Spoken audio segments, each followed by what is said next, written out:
ass to school right now! Shit. Hey! Stop the bus!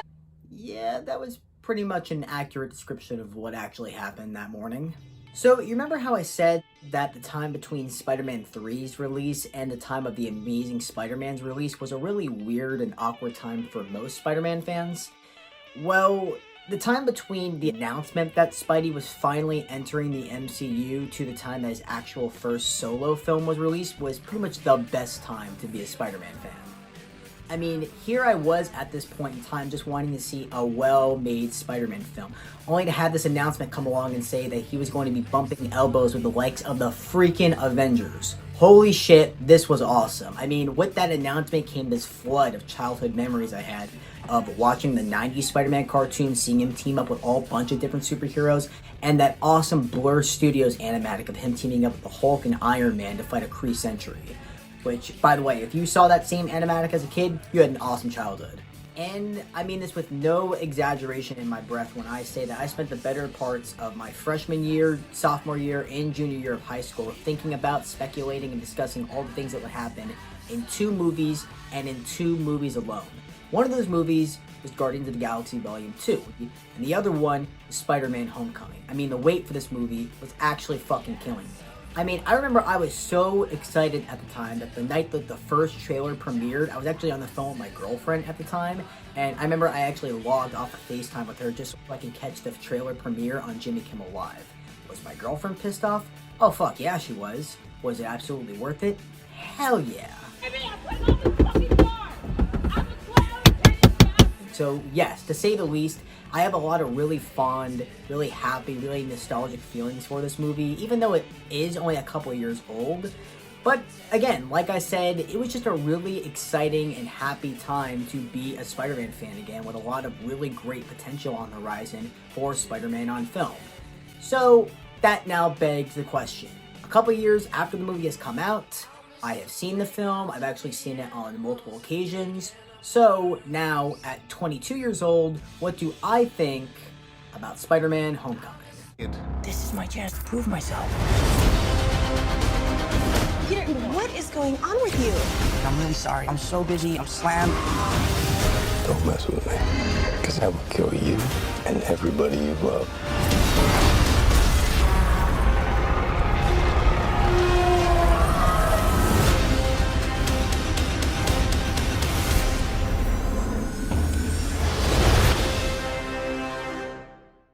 I know that it's a pretty popular opinion right now, and especially in the last couple years, to hate on the MCU version of Spider-Man, but I don't know. In my opinion, Spider-Man Homecoming is as solid as a Spider-Man film can possibly get. I just feel like this film, in terms of being a reboot of the Spider-Man film franchise, it just takes way more advantages than the Amazing Spider-Man reboot did. If you guys remember my review of the first Amazing Spider-Man film, my major criticism with that movie was that it just felt like it was going through the motions that most Spider-Man stories go through, and it just felt way too similar to the first Sam Raimi Spider-Man film. And that's thankfully a problem that I don't have with this reboot of Spider-Man. I mean, Spider-Man Homecoming cannot be any more different from the Amazing Spider-Man or even the Sam Raimi Spider-Man films, because the movie is a flat-out comedy. It has nothing but focus on it being a light, fluffy Spider-Man adventure that is not another retelling of the origin story. Oh my god! Wow! Oh my god! And is not another Uncle Ben revenge porn film. But that is a huge point of contention and criticism for a lot of people in regards to this movie and the rest of the MCU Spider-Man franchise. And that's that there's too much emphasis on the comedy in this movie, and that there's not enough consequences for Peter Parker as a character and throughout his story, and that there's not enough serious moments in this movie. And what exactly do you mean there's absolutely no consequences for Peter in this movie? Is there not a scene towards the end of the movie where the girl that Peter likes has to move away to a completely different state because Peter outed her dad as a known criminal? Was there not an entire scene where Tony Stark took away the high-tech Spider-Man suit because Peter messed up saving a bunch of people on the Staten Island ferry?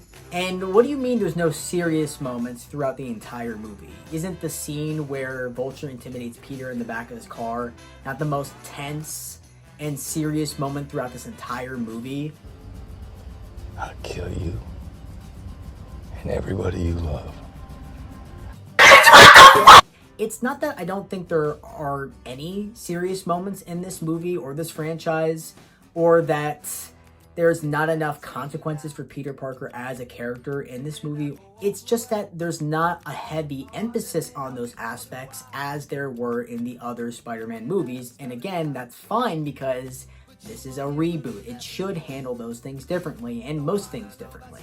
And I'm sure whatever version of the Vulture that we were going to get in either Spider-Man 3 or Spider-Man 4 or the Amazing Spider-Man franchise would have been interesting, but as it sits right now, this is the best version of Vulture that we are ever going to get on film, and it's arguably the best version of the character that anybody will ever see. And that's not just because Michael Keaton does an amazing job playing this character, but it's also due in part to the fact that he actually has motivations to do what he does that you can actually come to understand and even sympathize with. I mean, you gotta keep in mind that this is the guy who got screwed over hard by Tony Stark at the beginning of the movie, and he's just a guy who's trying to make a living and pay for his family. It's just that in order to do that, he scavenges these areas with alien technology and retrofits all of that into weapons that he then sells to other criminals throughout the city. And overall, it was just a really great way of both approaching and adapting the character for film. I just personally wish that there were more scenes between Michael Keaton as just Adrian Toomes interacting with Tom Holland just as Peter Parker, rather than them just interacting as their alter egos. I mean, hell, the best scene in the entire movie involves them both out of costume, and it's a scene where Peter finds out that Liz Allen's dad is actually the Vulture, Adrian Toomes. This is already an awkward situation as is. Having to go meet your date's father only made even more awkward as you find out that your date's father is the guy that's been trying to kill you for the past couple days. Not only is Michael Keaton great in this scene, being totally oblivious to the fact that Spider-Man is standing right there in front of him in his own kitchen, but Tom Holland totally sells how tense and awkward a situation like this can possibly be.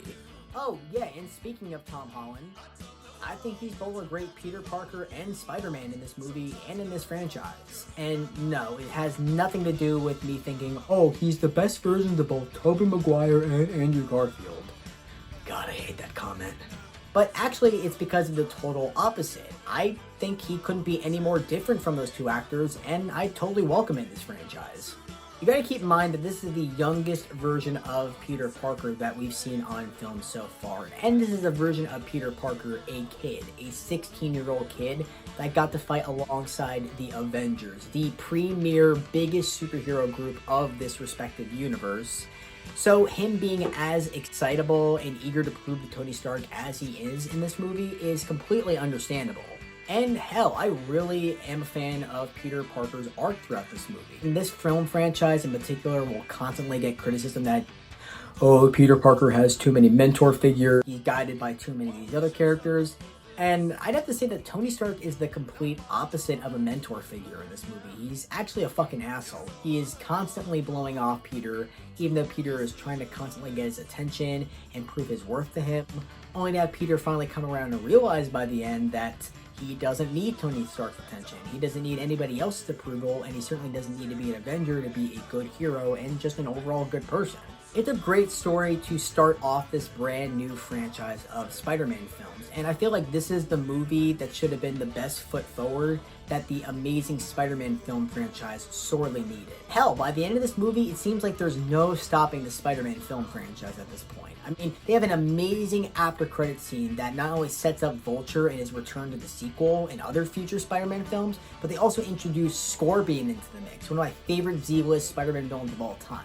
I mean, holy shit, the sky is the limit for the Spider-Man film franchise and for his inclusion in the MCU at this point. So tell me, what do they give to us in the sequel?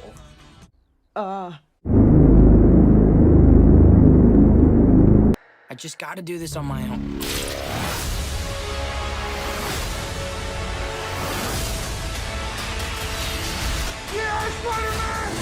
Spider-Man Homecoming. Spot something like that happening, you run the other way. Yeah, of course.